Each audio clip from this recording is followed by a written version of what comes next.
You're listening to Skipping Through Theatre, proudly partnered with Use TV. Hello and welcome back to Skipping Through Theatre, the podcast where we celebrate the magical performance from the unforgettable musicals and the powerful plays to the TV shows we can't stop talking about, and the behind-the-scenes stories that bring it all to life. It's about the laughter, the drama, and the moments that stay with us long after the curtain falls. So settle in and let's dive into today's episode.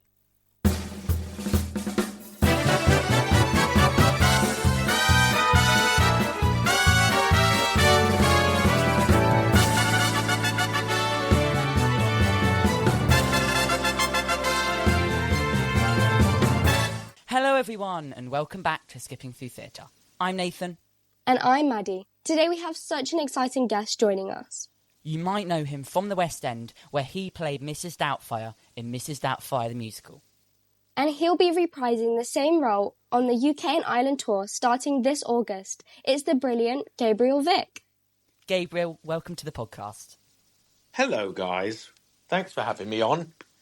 Let's start right at the beginning. What first got you into performing? I have always wanted to do it. I remember there's a video of me at 4 or 5 years old singing I Hear Thunder. I was on the stage back then, and I think the first thing I ever did was Scrooge. It was a Christmas carol, and I played the role of Ignorance, which basically had me just miming sort of ignorant. Well, they just left me to it, really. But my parents were always involved in amateur dramatics, and they loved the theatre, so they used to get a regular spot at the Theatre Royal in Bath. And then as I grew older, they would let me have all the tickets to the musicals they didn't want to see because they didn't like the musicals so much. So I got to see, Rocky Horror, High Society, West Side Story. Wow. Really started to cut my teeth and really, really enjoy them, and thought this is something I'd love to do. I asked my mum if I could be an actor when I was 11, and she said no, I have to go and get an education. So I did that. But when I got to about 20, I really decided that was when I was at university, but I started to do lots of shows at university and really enjoyed it, and knew that, and sort of found my people, if you like. And that's when I knew that was what I was going to do. So, yeah, I was doing philosophy at the time. I was reading this philosophy book, and I'd read the same sentence 4 times over and still didn't understand it. Put the book down and said, I'm going to be an actor. So there you go. It's lovely how you were really surrounded in performing arts at a young age, though. I think that's such a lovely thing to have, experienced, especially from that age. Yeah, I mean, it came from my parents' passion, and they weren't particularly wealthy at the time of my youth, but obviously, and they got involved in amateur dramatics just in the village, and I used to perform at the village all the time. But as they got a little bit wealthier, which it shouldn't be a sticking point, but I guess it is. Theatre is expensive. Being able to go to the theatre and watch those musicals was a real bonus. Yeah. Was there a moment where you realised this could actually be your career? Well, it was that moment, I think. Well, when it could actually be. Yeah. I suppose it was different from just deciding. I think it was when I was accepted at the Royal Academy of Music. After I wanted to get serious, about 2 years later, I was auditioning for the Royal Academy of Music, and they did a 1-year postgrad in musical theatre. So I would finish my degree, and then I would do 1 year in London, and then hopefully get an agent and never look back. And that's basically what happened. But I think it was that moment when I got accepted. I think, to be accepted, from an objective point of view, is saying, someone thinks that I'm talented. It's not just me. And it was great. I felt like the sky was the limit. I was really, really excited by it and wanted to see where it went. So, yeah, good question. You've already had such a varied career. What have been some of your standout moments so far? Well, I've just been back to see Avenue Q, which has made its way back to the West End. and it was my second job, and it was one that I nearly got the lead part. It was very, very close between me and John Robbins, and John Bloomingwell got it. But, I've got over it. But I was Swing in that show, and I mean, I got to play all of the parts, all of the male parts. I learned a heck of a lot about, what makes a show, what being a Swing is all about. And it was such an exciting time. London was like a big playground, and I was just released out into the wild and could do whatever I wanted. And there was much less responsibility as a Swing in terms of, having to always worry about your voice and stuff. So I did a fair bit of partying. So that was definitely a standout. I mean, I've enjoyed nearly every job. You usually make at least one great friend. If you can do that in each job, then that's fantastic. I mean, I love cabaret because I dyed I had bleached my hair blonde. That was fun for a look. But the really big one that sort of made me get serious was A Little Night Music, which had Maureen Lipman, Hannah Waddingham, who's now massive, and Jessie Buckley, who's an Academy Award winner now, isn't she? So that was a very good show. With Trevor Nunn directing, director of Cats and Les Mis. So that was a really good gig, and we did a short run in the West End. That was a standout. I loved Once. Once was a great musical, just a really lovely, beautiful piece, and we got very used to standing ovations every night.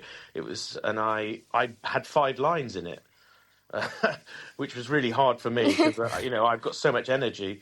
That was probably one of the hardest parts I've ever played because I just had to contain my energy and then play all these instruments, which was great. I became a great musician that year, but an acting piece, it wasn't as challenging. Have there been any roles that have really pushed you or challenged you as a performer? Well, there have. I mean, interestingly, it's not the one you think I'm going to say. I did a 2-hander play once called Can I Help You? That was just before lockdown or just on lockdown. And I had to inhabit a character that was very different from me. And I did a lot of work on that and really, really enjoyed being someone completely different. Because I think my approach before that has always been, it's basically a version of myself. And I'll just act around that. And that's kind of the product you sell. But this one, I could really get into it. And I became, this sort of like London sort of policeman he was nervous and he was insecure. And it was quite interesting being him. And it really took me to places that were uncomfortable to explore, but really liberating. So, yeah, that really challenged me. Once, as I say, that challenged me because I could only say 5 lines and had to sit quietly at the side of the stage, which I did for an entire year. That was a challenge in a different way. Obviously the puppetry with WQ, trying to keep those puppets, that puppetry was a new skill. But in terms of a challenge, I mean, nothing's really come close to Doubtfire because I had such a responsibility to always be well, to have a voice at the end of the show and have a voice ready for the next day. I was so careful when I went to Manchester when we first took the show up there, just for a month.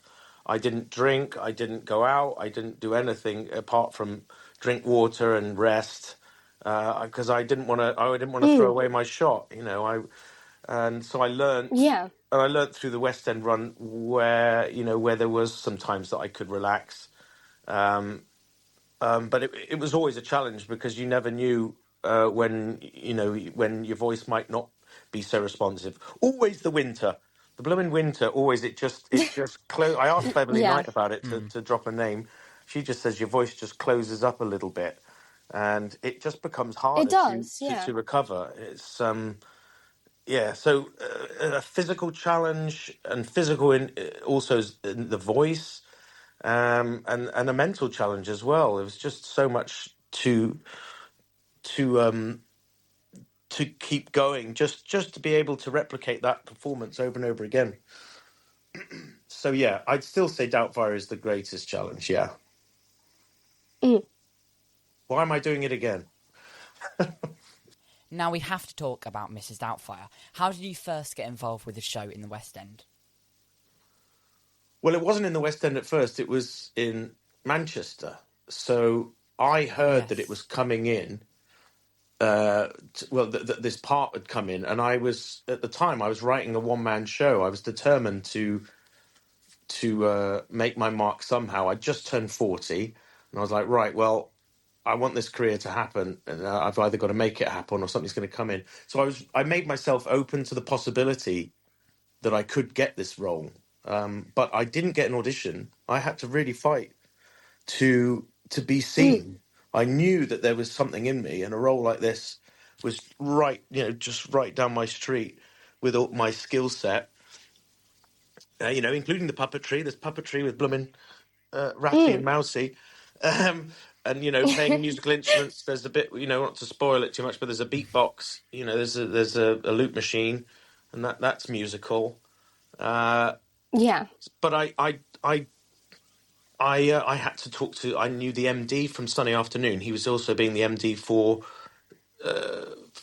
Doubtfire, and I had him pushing for me to be seen. I saw the casting director's assistant and asked them, how do I get seen for this? I asked people who'd been in auditions before me, and they helped me out by giving me the material, which was really sweet.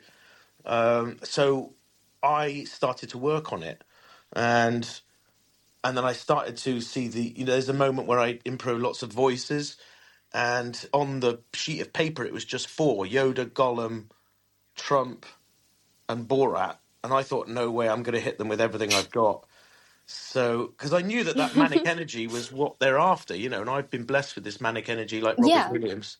So, so I started rehearsing that.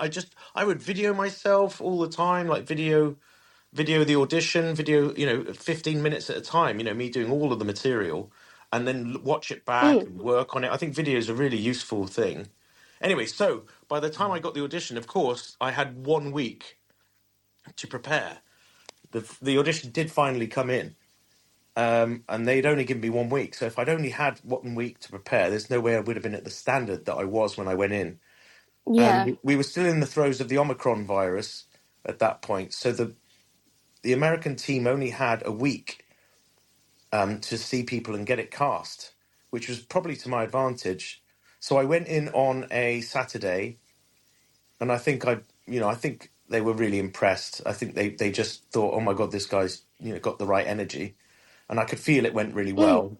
And then they asked me back in, I think Monday and then Wednesday to do some movement and things. And by Friday, that was the final audition.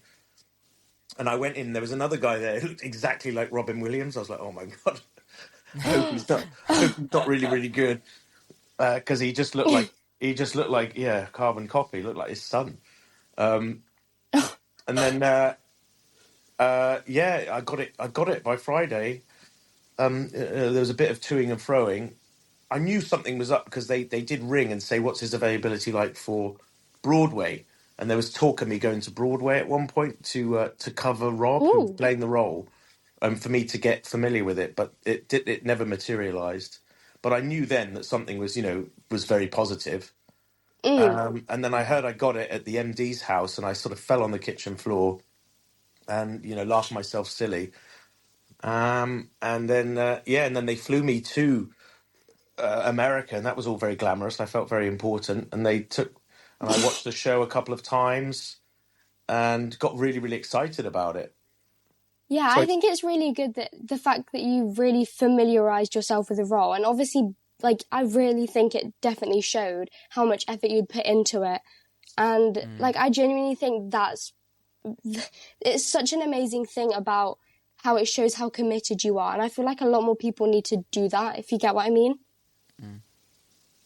Well, there's a great quote that I learnt while I was studying for my one-man show. I did masterclass. Have you heard of that? My sister you get access to celebrities who give you a 10-hour course on how to do stand-up. Or I had Steve Martin. That's the quote I'm going to come back to. But you could also get taught tennis by Serena Williams, stuff like that. And Tan France would do stylings and stuff like that from Queer Eye for the Straight Guy. But so Steve Martin said, "Be so good they can't ignore you." He said that's the key to being successful, and that's successful in like nearly anything. I think even in romantic relationships, if you're so good they can't ignore you. You know, you're going to get the partner that you want. And I think with Doubtfire, you know, I made myself so good they couldn't say no, and it's a really positive way of looking at it. Rather than Steve Martin says, you know, people always come up to and go, "Oh well, how do you make it in acting?" And he says, "Well, they're expecting me to say, you know, first you do this, then you jump through this hoop, then you get an agent, then you blah blah blah." But he said, "No, scratch all that. It's just working really, really hard to be brilliant." Yeah. It's 99% is work. You know, 1% is the talent. As that's Einstein, isn't it? 99% perspiration, 1% inspiration.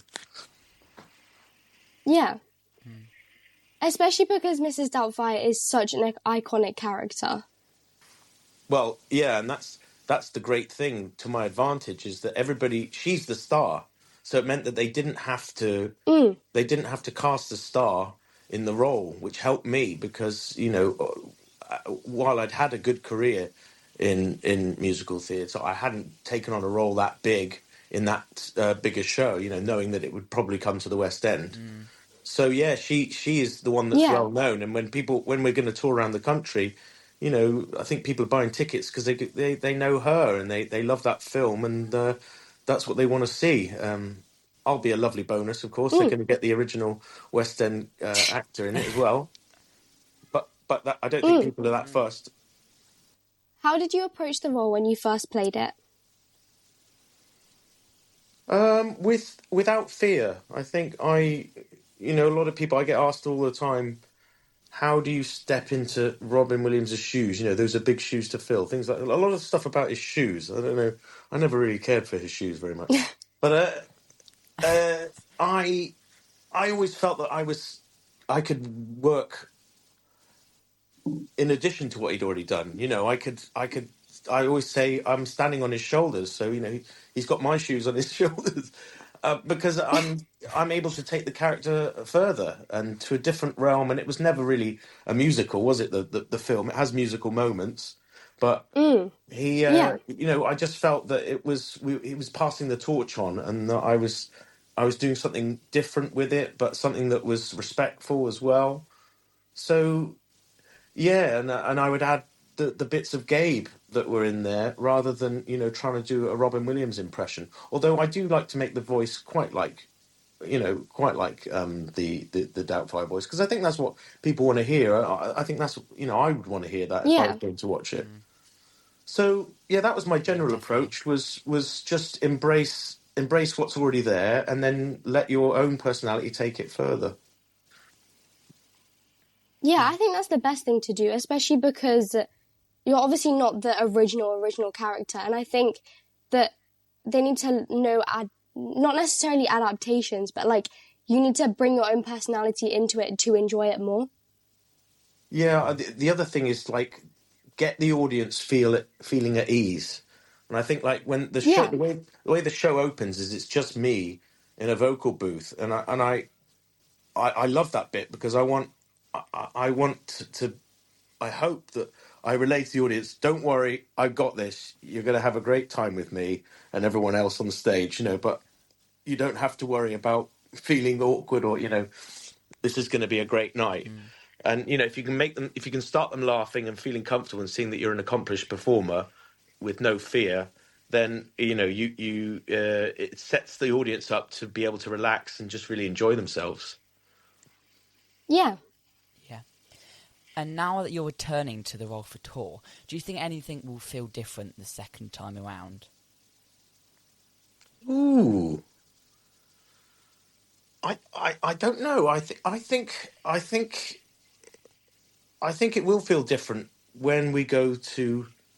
Predominantly, it's going to be all English speaking audiences when you go on tour, and I think the responses to the comedy in the show will be much louder than they were in the West End, because I think you get a much more international audience in London, because people are flying in. Yeah. You know, you've got Americans, you've got, you know, people from all across the world, Japanese, etc. You know, and they might not get the cultural references so much. You know, it might pass over them a little bit.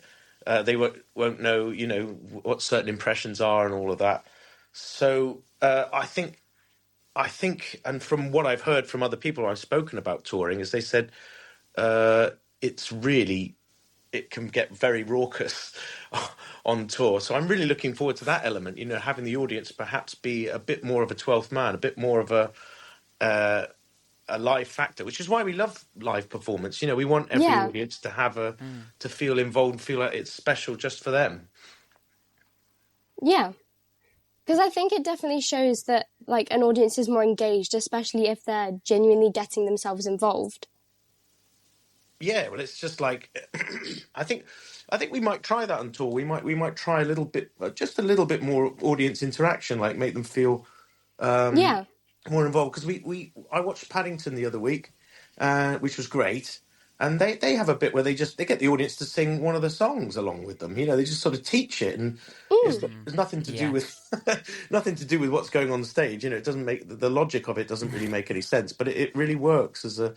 I mean, I don't think I'm going to get the audience to sing "Make Me a Woman," but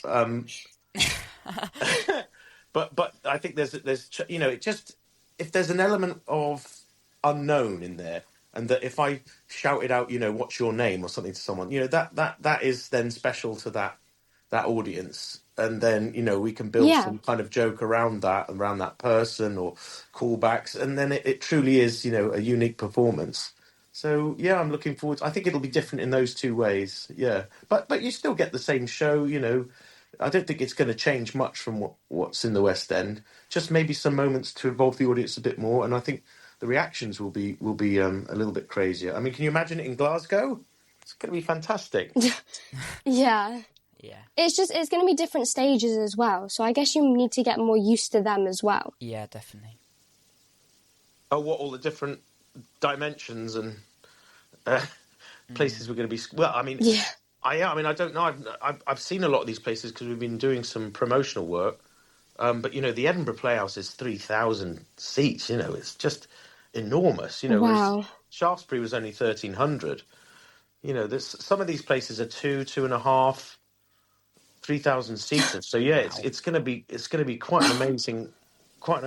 You know, most of them are around 2,000, which is still well bigger than the intimate, now feeling intimate Shaftesbury. Yeah. Right, we're now going to go to our quick fire round, I think. Yep. So, which is going to be very fun. How exciting. Yeah. Okay, let's go. Favourite musical? The Producers. Dream Roll. Max Bialystock. Go-to pre-show snack? A protein shake. Favourite moment in Mrs Doubtfire? The pie in the face. And that's our quick fire round done. Oh, now, I was ready aside for about from the 30 tour, questions. Oh, sorry. That's right. Should have added some more. Now, aside from the tour, is there anything else coming up that you're excited about?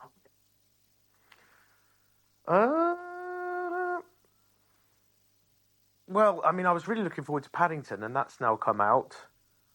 Do you mean for me and my career? Or do you mean just anything I'm excited about? Yeah, just anything. In general, yeah. Well, I'm excited to see what Devil Wears Prada 2 is like. That's just the movie. Oh, yes. Yeah. I know a few things are coming up, but I can't say what they are because I think the producers might shoot me. Okay, that's okay. That's okay. I'm looking forward to. I think there's an adaptation of One Day by Dave Nichols. You know, that lovely book that was then a Netflix documentary. It was also a film, and I think they're adapting that, and I'd really love to see how they do that. And I mean, personally, I'd like to now that I've done this, I'd like to create something, you know, and perhaps create a show because I have co-written a show before, back in 2016 called Miss Atomic Bomb, And I think, having done a lead role in the West End, which is a dream realised, I think the next dream for me is to create a great show or musical or something. So yeah, I'd love to be, while I'm away on tour, finding some time to write some songs and get some ideas together. Yeah. And finally, why should people come and see Mrs Doubtfire, the musical, on tour? Well, I just think everyone's just going to have such a great time. It's like the return of an old friend. She's just so funny. She's so naughty. It's like Dame Edna Everage. She can get away with anything. You get all the bits that you want to see from the movie, and then sort of in the second act, it kind of becomes more of its own thing. It moves into a gym. She's modelling sportswear and stuff. We have a song in the gym where he's trying to one-upman Stu. It really has its own identity. There's just loads of laughs. You can bring 5 to 100 years old, and I think it's another one that is really easy for the mums who generally buy the tickets to convince the dads to come and watch, because they know that the dads will enjoy this, and possibly Mamma Mia. Everyone has to love the film as well. Yes, incredible film. Well, it's got heart, hasn't it? It's incredibly funny, but it's just everyone, a lot of people go through these hardships, these divorces, and the poor children have to sort of process it. And this kind of thing can be, well, as my producer Kevin McCollum says, this show can be really healing. And I didn't used to think that. I used to think that theatre was just, it's a fun pastime and entertainment. But these shows really can, they really can affect you and leave you healed, at the end, or at least starting that process. So yeah, I love it for its heart and that important message. It couldn't be more beautiful way of expressing it through fun and entertainment, but saying, families do split up, and sometimes it's for the best. Yeah. Gabriel, thank you so much for joining us today. It's been such a pleasure. And just before you go, can we hear your Mrs Doubtfire accent? Oh, yes. Oh, I don't think you should, Puppet. I have to charge you a lot of money for that. Oh, but I do hope you have a wonderful time when you're skipping through the theatre or whatever you do. Skipping through, or you're jumping through the hoops. At Jupiter Night Doubtfire. Thank you. My pleasure. I'm glad we wish you the best of luck on tour. Oh, I'm going to have a great time. We wish you Everyone the best is. of luck. Come and buy your tickets. Yes. All right. Thank you. Thank you, guys. Cheers. Thank you. Bye. Bye. Bye. And thanks to all of our listeners for listening. Make sure to follow Skipping Through Theatre on social media and wherever you get your podcasts. And we'll see you next time. Bye. Bye.